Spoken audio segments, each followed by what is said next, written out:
un carro rentado. Pero quienes saben que el país es suyo, no vivimos con el lujo del descuido. Quienes, como yo, por razones de exilio profesional, hemos vivido años fuera de México, sabemos lo que es andar con el corazón apretado, lo que es caminar a pasos de pequeñas nostalgias y grandes recuerdos, lo que es extrañar el olor y el color y la bulla y la luz y esta lista de la cual hablé, lo que es querer tanto a un país que uno siente la imperiosa necesidad de regresar y salvarlo de sí mismo. Lo que es vivir pensando de manera cotidiana que los gobernados pueden y deben vigilar a quienes gobiernan, que los partidos políticos pueden y deben reducir la violencia social y pavimentar la ruta democrática, que la clase política puede y debe rendir cuentas frente a la ciudadanía, que no es demasiado pedir. Y las soluciones están ahí para ser instrumentadas. Abarcan la reelección de los legisladores, y yo sí creo, las candidaturas independientes y los juicios orales y una nueva ley de medios y la apertura de la televisión y la competencia en numerosos sectores de la vida económica y la lucha contra la violencia doméstica, entre tantas otras. Tanto por hacer, tanto por cambiar, tantos lugares donde amontonar el optimismo de la voluntad frente al pesimismo de la inteligencia. El optimismo que debe llevar, espero, a que cada uno de los presentes haga al salir de aquí una pequeña, aunque sea pequeña, declaración de fe, como la frase que acuñó Rosario Castellanos, una filosofía personal para ver, andar, vivir y cambiar, participar y no solo presenciar. Porque sugiere la dramaturga Sabina Berman que el 2006 provoca un agujero en el corazón de la patria, y tiene razón. Basta con mirar hacia atrás, recordar lo que pasó y todos padecimos, el presidente intervencionista y el terreno desnivelado de juego que propició, los candidatos polarizantes y las campañas sucias que condujeron, los empresarios desatados y las reglas electorales que doblaron, las instituciones incompetentes y las dudas que contribuyeron a sembrar, la izquierda rabiosa y el tablero de la democracia que se aprestó a patear. Y ahí están las secuelas de todo ello. México, aún hoy, como lo revelan las encuestas, partido entre la triste tristeza de unos y la precaria tranquilidad de otros. Y a pesar de ello, la terca esperanza de quien habla hoy, con la convicción inquebrantable de mejorar a México, de restañar a la República, de sanar el soplo, de tender puentes y creer que eso es posible, porque si se abdica a la creencia de que ello es posible, los hombres se vuelven pequeños, como escribió Emily Dickinson. Y yo creo que es necesario volver a México un país de ciudadanos, un lugar poblado por personas conscientes de sus derechos y dispuestos a contribuir para defenderlos, dispuestos a alzar la voz para que la democracia no sea tan solo el mal menor y una conquista sacrificable si de salvar al sistema existente se trata, dispuestos a llevar a cabo pequeñas acciones que produzcan grandes cambios, dispuestos a sacrificar su zona de seguridad personal para que otros la compartan. Yo creo también que ser de clase media en un país con 40 millones de pobres es ser privilegiado. Y los privilegiados tienen la obligación de regresar algo al país que les ha permitido tener esa posición.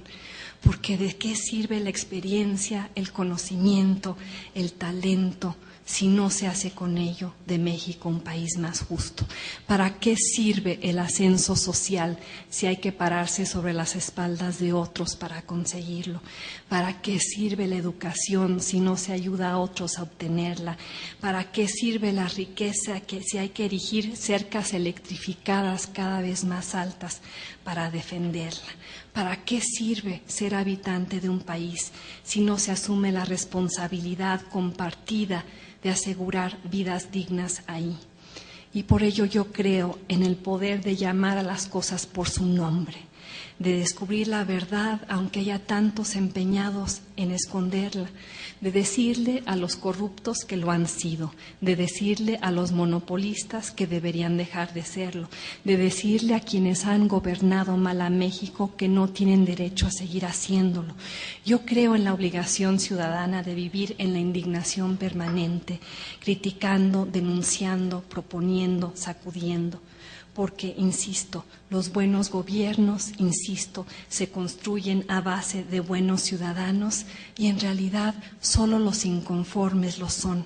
La insatisfacción lleva a la participación, el enojo a la contribución, el malestar con el statu quo a la necesidad de cambiarlo.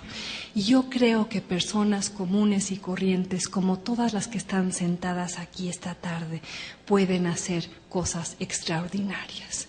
Aquellos que hacen más que pararse en fila y en silencio, individuos que pelean por los derechos de quienes ni siquiera saben que los tienen. Lidia Cacho denunciando a los pederastas y acorralando a los políticos que los protegen. Javier Corral liderando la oposición contra la ley Televisa y concientizando al país sobre sus efectos. Eduardo Pérez Mota peleando por la competencia y denunciando los costos que el país ha pagado por obstaculizarla. José Ramón Cosío sacudiendo a la Suprema Corte de Justicia y alertando a sus colegas sobre el papel que debería desempeñar. Ellos y tantos más, héroes y heroínas de todos los días, ombudsmans cotidianos. Yo creo que mientras en México existan personas así, encendidos, comprometidos, preocupados, el contagio continuará. Y poco a poco, y a empujones, como todo lo que vale la pena, los mexicanos aprenderán que es más importante ser demócrata que ser perredista, ser demócrata que ser panista.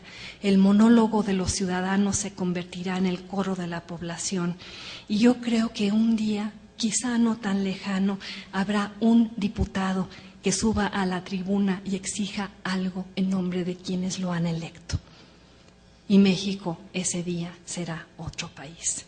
Yo creo que todo esto es posible, pero solo ocurrirá cuando la fe de algunos se convierta en la convicción de muchos, cuando la crítica fácil se traduzca en la participación transformadora, cuando la creencia en el cambio se concretice en acciones cotidianas para asegurarlo, cuando más mexicanos, y con esto concluyo, memoricen las palabras de mi amigo, el filántropo y empresario Manuel Arango, quien dice: el que no sepa qué hacer por México, que se ponga a saltar en un solo pie y algo se le ocurrirá. ¿Por qué? ¿Y por qué hacerlo? ¿Por qué saltar en un solo pie para que se nos ocurra algo que hacer por México? Pues porque en mi película favorita, El paciente inglés, Catherine murmura: nosotros somos los verdaderos países, no los límites marcados en los mapas, no los nombres de los hombres poderosos. Y México no es el país de Felipe Calderón o Andrés Manuel López Obrador o Emilio Azcárraga o Elba Ester Gordillo o Manlio Fabio Beltrones o Carlos Slim. No es el país de los diputados o los gobernadores o los burócratas o los líderes sindicales. Es el país de uno, el país nuestro, en el 2007 y siempre. Muchas gracias.